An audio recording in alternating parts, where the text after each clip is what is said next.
বিসমিল্লাহির রহমানির রহিম। আমি আজকে আবার একটা রেসিপি নিয়ে হাজির হয়ে গেলাম।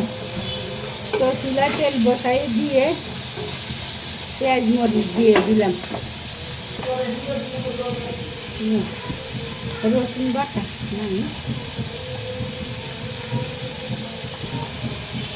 একটু রসুন বাটা, একটু আদা বাটা দিয়ে দিলাম, জিরা বাটা,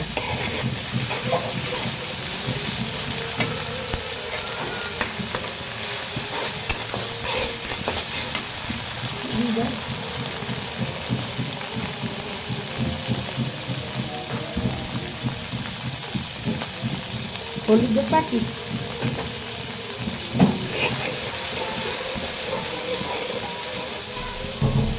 মরিচের পাখি,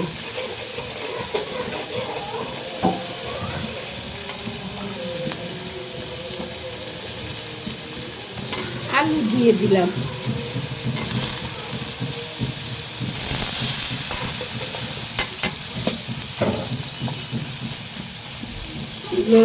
লবণ দিয়ে দিলাম,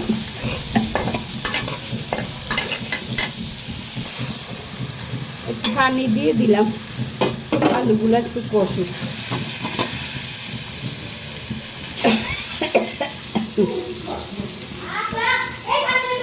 এবার মাছের চুলা আর কুলকার দিয়ে বদ্ধ করি তো গরম হইতে দিই।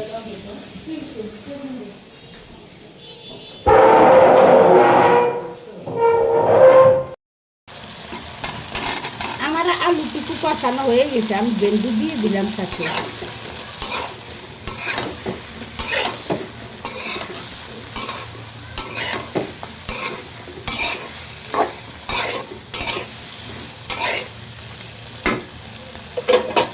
আবার একটু দেখে দিলাম।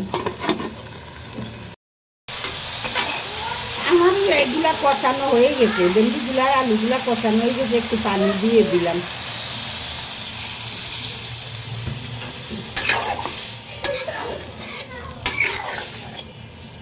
এবার আবার একটু দেখে দেই।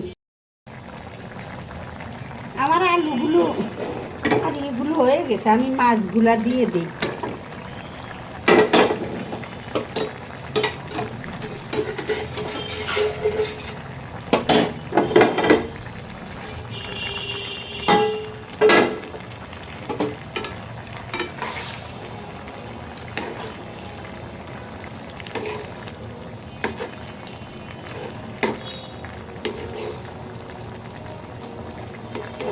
মাছগুলা দিয়ে দিলাম।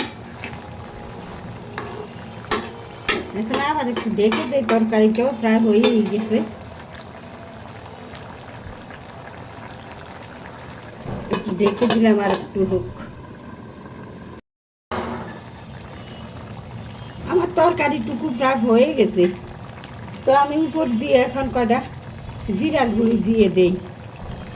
তো বন্ধুরা, ভালো লাগে যদি এভাবে রান্না করে খাই দেখবেন। যদি কেউ না খাইছেন, আসলে ভালো লাগে ভেন্ডি দিয়ে তরকারি রান্না করলে। ভেন্ডি ভাজিও ভালো লাগে, ভেন্ডির ভর্তাও ভালো লাগে, ভেন্ডি দিয়ে এইভাবে তরকারি রান্না করলেও ভালো লাগে।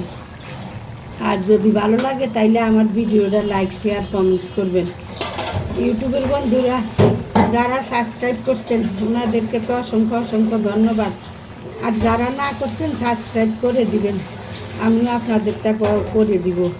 করে দিয়ে আমার একটু নোটিফিকেশন দিয়ে দিবেন যে করছেন, তাইলে আমার সুবিধা হয়, দেখতে পাইলে আমি সাথে সাথে করে দেব।